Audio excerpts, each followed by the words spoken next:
Hi friends, உங்க எல்லாருக்கும் என்னுடைய அன்பான வணக்கம். இது ஷர்மிளா பிராங்கோவின் உயிர் என்பது நீயடி நாவல் பகுதி 5. வாசிப்பது ஷர்மிளா பிராங்கோ. வாங்க ஃப்ரெண்ட்ஸ், தொடர்ந்து கதையை கேட்கலாம். சிரஞ்சீவி பின்னால் நடந்து வருவதை அறியாது அந்த அழகி கீழே தவறி விழுந்த அணில் குஞ்சை எடுத்து மரக்கிளையின் மீது வைக்க முயற்சித்தாள். ஆனால் அவளால் இயலவில்லை. உயரம் பத்தவில்லை. கீழே கிடக்கும் அந்த பெரிய கல்லின் மீது ஏறி நின்று மரக்கிளையில் அணில் குஞ்சை வைத்துவிட்டு கீழே இறங்கி நின்று தாய் அணில் தாவி வந்து குட்டியை தூக்கி செல்வதை ரசித்தாள். சிரஞ்சீவி அவள் அருகில் வந்து விட்டான். யாரோ வருவதை உணர்ந்து தலையை மட்டும் திருப்பி பார்த்தவள் அவனை கண்டும் எதுவும் பேசாமல் முன்னோக்கி நடந்தாள். என்னாச்சு டாக்டர்? என்ன பார்த்தும் பார்க்காத மாதிரி போறீங்களே, ஏ? ஆங்கிலத்தில் கேட்டான். தலையை திருப்பி அவனை பார்த்தவள், அத நீங்க செஞ்சீங்களே, அப்போ ஏன் அப்படி செய்றீங்கன்னு நான் உங்களை கேட்டேனா? நான் எப்ப அப்படி செஞ்சேன்? புரியாமல் அவன் கேட்டான். நோகலிகை அருவியில நம்ம சந்திச்சுக்கிட்டோம். அப்போ நோகலிகை அருவிலையா? அப்படின்னா அப்போ நமக்கு இடையில எந்த பழக்கமும் இருக்கலையே. ஏன் போய் சொல்றீங்க? நாம அதுக்கு முன்னாடியே லிவிங் ரூட் பிரிட்ஜ்ல சந்திச்சிருக்கோம். நோ, அவன் தலையசைத்தபடி கூற, எஸ் என்று புன்னகையோடு அவள் கூறினாள். சிரித்தவன், அது நான் தானே எப்படி கண்டுபிடிச்சீங்க? நான் அன்னைக்கு மாஸ்க் போட்டிருந்தேனே. ஆமா, நீங்க மாஸ்க் போட்டிருந்தீங்க, அதனாலேயே உங்க முகம் எனக்கு தெரியல. ஆனா இது உங்க செயினா? உங்க கழுத்துல பார்த்த மாதிரி நினைவு அப்படின்னு சொல்லி உங்க செயினை கழட்டிட்டு வந்து என்கிட்ட காட்டினீங்களே. அவள் விழிகள் இப்போது அவன் கழுத்தை பார்த்தது. ஓ, கண்டுபிடிச்சிட்டீங்களா? எஸ், கண்டுபிடிக்காம என்ன பண்றது? அன்னைக்கு என்னுடைய குடைக்குள்ள நீங்க நுழையும் போது உங்க முகம் எனக்கு சரியா தெரியல. இனி எங்கேயாவது பார்த்தா அடையாளம் தெரிஞ்சுக்கணுமேனுதான் உங்க கழுத்துல நீங்க போட்டிருந்த வித்தியாசமான இந்த செயினை கவனிச்சு வச்சுக்கிட்டேன். அது மட்டும் இல்ல, உங்க கண்கள், அது என்ன பவர்ஃபுல் கண்கள் தெரியுமா? அது ஒரு நாளும் மறக்க முடியாது. அப்புறம் உங்க இடது புருவத்துக்கு மேல இருக்கிற அழகான அந்த மச்சம், இதையெல்லாம் நோட் பண்ணி வச்சிருந்தேன். என்னை தாண்டி நீங்க போகும்போது உங்க நடையையும் நான் கவனிச்சு வச்சிருந்தேன். இதெல்லாம் தான் நோகலிகை அருவியில உங்களை காட்டி கொடுத்துருச்சு. நீங்க வந்து பேசுவீங்கன்னு முதல்ல நினைச்சேன். ஆனா என்னை பார்த்தும் பார்க்காத மாதிரி நீங்க என்னை தாண்டி போனதும் மனசுக்குள்ள ஒரு சின்ன வலி. நான் அழகில்லாததாலதான் நீங்க என்னை தவிர்த்துட்டு போறீங்கன்னு நினைச்சேன். உங்க தாழ்வு மனப்பான்மை இன்னும் போகலையா? நீங்க அதை இன்னும் மாத்திக்கலையா? நடக்கிற நிகழ்வுகள் அதை இன்னும் இன்னும் அதிகமாக்குதே தவிர குறைக்க மாட்டேங்குதே. நீங்க அழகில்லன்னு நான் ஒரு நாளும் நினைக்கல. அப்புறம் ஏன் என்ன கண்டுக்கல? நான் உங்ககிட்ட வழிறேன்னு நீங்க தப்பா நினைச்சுக்க கூடாது இல்லையா? அதனாலதான் பார்த்தும் பார்க்காத மாதிரி போயிட்டேன். ஓ, அப்படி? எஸ். இப்ப தேடி வந்து பேசுறீங்களே, எதுக்கு என்ன அர்த்தம்? ரொம்ப அழகா கவுக்குறீங்க. அது மட்டும்தான் என்னுடைய சொத்து. பேச்சு மட்டும்தான் நல்லா வரும். திரும்பவும் நீங்க உங்களை மட்டும் தட்டிக்கிறீங்க. உங்க மனசுக்குள்ள நீங்க அழகில்லைன்ற ஒரு தப்பான எண்ணம் அப்படியே ஆழமா பதிஞ்சிருக்கு. உண்மையிலேயே நீங்க ரொம்ப அழகா இருக்கீங்க. பொய் சொல்லாதீங்க. சத்தியமாங்க, நீங்க ரொம்ப அழகா இருக்கீங்க. இன்னொரு விஷயத்த சொன்னா நீங்க புரிஞ்சுப்பீங்க. ஆனா அது சொன்னா நல்லா இருக்காது. என்ன விஷயம்? ஆவலாய் அவனை பார்த்து கேட்டாள். சாரி, நான் தான் சொன்னேனே. அது இப்ப இந்த சூழல்ல நான் சொன்னா சரியா இருக்காது. சரி, அதை விடுங்க. நீங்க தமிழ் தானே? இல்ல, ஆனா உங்களை பார்த்தா தென்னிந்திய பொண்ணு மாதிரி இருக்கே. எஸ், ஆனா தென்னிந்தியான்னு சொன்னா அங்க தமிழ்நாடு மட்டும்தான் இருக்கா? இல்லதான், ஆனா உங்களை பார்த்தா தமிழ் பொண்ணு மாதிரியே தெரியுதே. நோ, நான் தமிழ் இல்லைங்க, தெலுங்கு பொண்ணு. ஓ, அப்படியா? உங்களுக்கு தமிழ் தெரியுமா? இல்ல. உங்க பேரு? சந்திருடு. வாட்? சந்திருடுவா? எஸ், சந்திருடு. அப்படின்னா என்ன மீனிங்? மூன். ஓ, நிலாவா? நிலானா மூன் தானே? Yes yes. ஆமா, தமிழ் தெரியாதுன்னு சொன்னீங்க. ஆமா, தெரியாதுதான். நான் மூணுன்னு சொல்லும் போது நீங்க நிலாவான்னு கேக்குறீங்க. அப்படின்னா தமிழ்ல மூணுக்கு நிலான்னு புரிஞ்சது. ஓ, அப்படியா? உங்க பேரு சந்திருடுவா இருக்கலாம், ஆனா நான் உங்களை நிலானே கூப்பிடுறேன். இந்த சந்திருடு இதெல்லாம் நமக்கு சரிப்பட்டு வராது. Okay, your choice. சரி, நீங்க இங்க எத்தனை வருஷமா வேலை பாக்குறீங்க? இப்பதான் ஒரு 2 மந்த் ஆகுது. ஆனா நான் உங்களை 6 மாசம் முன்னாடியே இங்க பாத்துட்டேனே. MBBS இங்கதான் முடிச்சேன். ஓ, டொனேஷன் கொடுத்து இங்க சீட் வாங்குனீங்களோ? நோ நோ, என்ட்ரன்ஸ்ல பாஸ் பண்ணி சீட் வாங்கினேன் சார். இங்கதான் சீட் கிடைச்சதா? இல்ல, நான் தான் இங்க வேணும்னு கேட்டு வாங்கிக்கிட்டேன். பொய் சொல்லாதீங்க. எத்தனாவது ரேங்க்ல பாஸ் பண்ணீங்க? சொன்னா நம்புவீங்களா? நீங்க சொல்லுங்க. 5th ரேங்க்ல. What, 5th ரேங்க்லயா? ஆமா. அப்படின்னா நீங்க விரும்பின காலேஜ்ல ரொம்ப சுலபமா உங்களுக்கு சீட்டு கிடைச்சிருக்குமே. ஆமா, நான் விரும்பின காலேஜ்ல ரொம்ப சுலபமா எனக்கு இங்க சீட்டு கிடைச்சது. என்னால நம்ப முடியல. உங்க அப்பா அம்மா எதுவும் சொல்லலையா?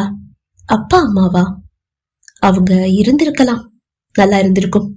அப்படின்னா உயிரோடு இல்லைன்னு அர்த்தம். அதுக்காக நான் அனாதைன்னு நினைச்சிடாதீங்க. எனக்கு ஒரு அக்கா இருக்கா, ஒரு அண்ணன் இருக்கான்.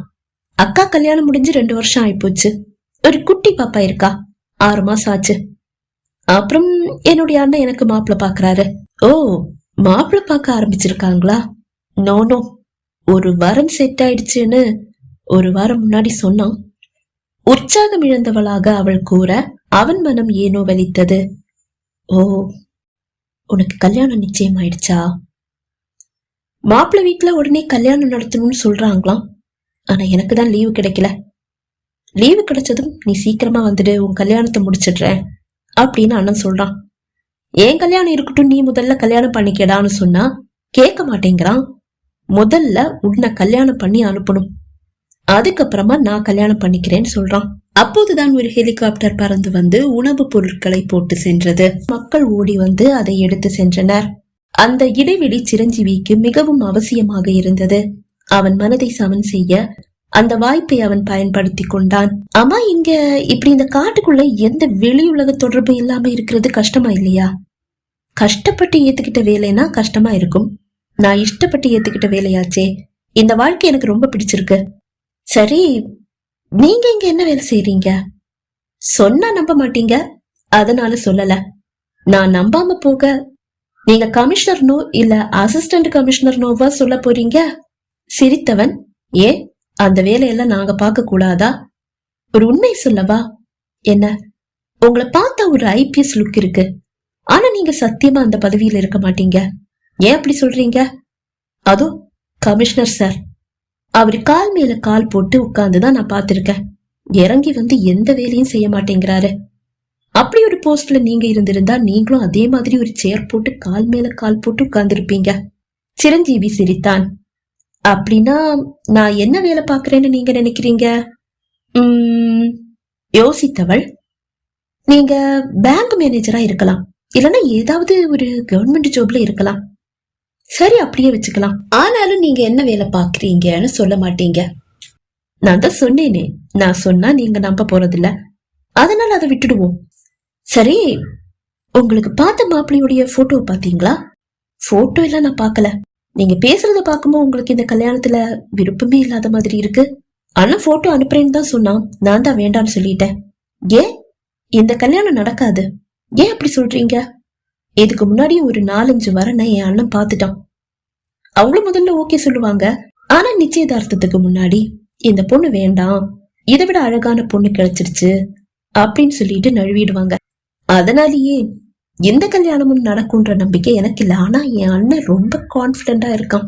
முன்னாடி பார்த்த மாப்பிள்ள மாதிரி இல்ல, இது என்னுடைய ஃப்ரெண்டு தான், அவனுக்கு உன்னை ரொம்ப நல்லாவே தெரியும், நான் போட்டோ அனுப்புறேன் நீ பாரு அப்படின்னு சொல்லி சொன்னான். நிச்சயதார்த்தம் நடந்து முடியட்டும், அதுக்கப்புறமா நான் பாத்துக்கிறேன், பேசிக்கிறேன் அப்படின்னு சொல்லிட்டேன். சரி, உங்களுக்கு கல்யாணம் ஆயிடுச்சா?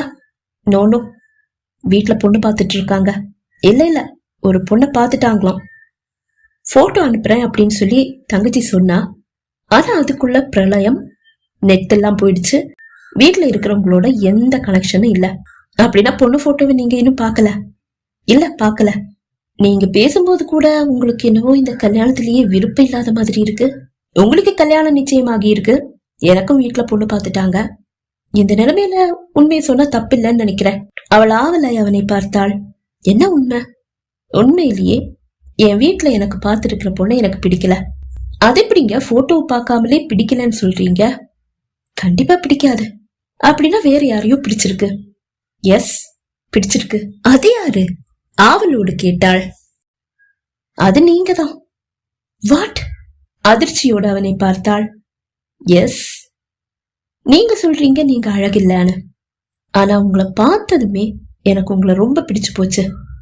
அது அப்பவே சொல்லணும்னு ஆசையா இருந்தது. ஆனா நான் ஒரு சூழ்நிலை கைதியா இருந்தேன். உங்களை ஃபர்ஸ்ட் டைம் பார்க்கும்போது புரியல. என் தம்பி மாமா பொண்ண காதலிக்கிறான். அதனாலேயே எங்க அம்மாவுக்கும் அப்பாவுக்கும் ஒரு சின்ன வருத்தம். நம்ம பசங்களுக்கு நாமளா ஒரு பொண்ணை பார்த்து கல்யாணம் பண்ணி வைக்க முடியாதான்ற ஒரு ஏக்கம். அது அம்மா என்கிட்டயே சொன்னாங்க. உனக்காவது ஒரு பொண்ணு பார்க்கலாமா அப்படின்னு ரொம்ப ஏக்கத்தோட கேட்டாங்க. பெத்தவங்க ஆசையை நிறைவேற்றி வைப்போமேன்னு சொல்லி ஓகே சொல்லிட்டேன். அப்படி சொல்லும் போது என் மனசுக்குள்ள யாரும் இருக்கல. அதனால தைரியமா ஓகே சொல்லிட்டேன். அதுக்கப்புறமா தான் லிவிங் ரூம் பிரிட்ஜ்ல உங்களை பார்த்தேன். பிடிச்சிருந்தது. ஏண்டா வீட்டுல பொண்ணு பார்க்க சொன்னோன்னு அந்த நேரம் தோணிச்சு. இப்ப சொல்லுங்க, நீங்க அழகில்லைன்னு நினைக்கிறீங்களா? இப்போ நான் அழகில்லைன்னு தான் நான் நினைக்கிறேன். நான் அழகா இருக்கேன்னு நீங்க சொல்றது என் தாழ்வு மனப்பான்மைய மாத்தணும்ன்ற ஒரு எண்ணத்தோட சொல்ற பொய்ன்னு தான் எனக்கு தோணுது. என்னை பார்த்துட்டு போன மாப்பிள்ளை எல்லாம் கலர் கம்மியா இருக்கீங்க, உங்களை விட கலரான பொண்ணு கிடைச்சிட்டா அப்படின்னு சொல்லிட்டு தான் வேண்டான்னு சொல்லிட்டு போனாங்க. நான் கூட உங்க கலர்ல தானே இருக்கேன். என்ன கூட எந்த பொண்ணுக்கும் பிடிக்காதே. நோ நோ, நீங்க கலர் கம்மியா இருந்தாலும் ரொம்ப கலையா வசீகரமா இருக்கீங்க. பார்த்ததும் எந்த பொண்ணுக்கும் சத்தியமா பிடிக்கும். அப்படின்னா உங்களுக்கு பிடிச்சிருக்கணுமே. உண்மை சொல்லணும்னா எனக்கும் பிடிச்சிருந்தது. ஆனா பிடிச்சவங்க கிட்ட எல்லாம் போய் காதலிக்கிறோம்னு சொல்ல முடியாது இல்லையா? அழகு ரசிக்க மட்டும்தான் நமக்கு உரிமை இருக்கு. அது நமக்கே சொந்தமாகணும்னா அந்த அழகுக்கு சொந்தக்காரங்களுக்கும் நம்மள பிடிக்கணும். உங்களுக்கு கல்யாணம் நிச்சயமாயிடுச்சுன்றதுனாலயே ரொம்ப ஓப்பனா ரொம்ப தைரியமா பேசுறீங்க. உண்மைதான். எந்த அளவு தைரியமா உங்க முகத்தை பார்த்து நான் பேசுவேன்னு கனவுலயே நினைக்கல. சரி, அதை விடுங்க. நீங்க எப்படி நான் கலர் கம்மியா இருந்தாலும் பார்க்க கலையா வசீகரமா இருக்கேன்னு சொல்றீங்களோ அதே மாதிரிதான் நீங்களும் ரொம்ப ரொம்ப அழகா இருக்கீங்க. நான் மட்டும் எங்க வீட்டுல எனக்கு பொண்ணு பார்க்க அனுமதி கொடுக்காம இருந்திருந்தா உங்களை பார்த்த அன்னைக்கு கண்டிப்பா என்னுடைய காதல சொல்லியிருப்பேன். அன்னைக்கு சொல்லாட்டி கூட என் செயினை எடுத்துட்டு வந்து இது உங்களதான கேட்கும் போதாவது சொல்லியிருப்பேன்.